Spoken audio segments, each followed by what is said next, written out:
നമ്മളെ കോബ്ര വായ പൊളിച്ചിരിക്കണത് വിശന്നിട്ട് ഭക്ഷണത്തിന് വേണ്ടിയിട്ടൊന്നല്ല. അപ്പം എന്താണെന്നുള്ളത് നിങ്ങൾക്ക് കാണണ്ടേ? ഒന്ന് കണ്ടു നോക്ക്. ആരും അധികം കണ്ടിരിക്കാത്ത ഒരു സംഭവമാണ് നമ്മളെ കോബ്ര കാണിച്ചുകൊണ്ടിരിക്കുന്നത്. പലരും കണ്ടിട്ടുണ്ടാവും, പക്ഷേ ഇതേപോലെ ആരും കണ്ടിട്ടുണ്ടാവില്ല. അപ്പോൾ ദേ കണ്ട, കോബ്ര മുട്ടിടുന്നതാണ് ഈ കാണുന്നത്.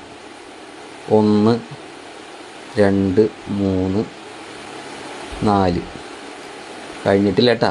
5 6 കഴിഞ്ഞിട്ടില്ലേ.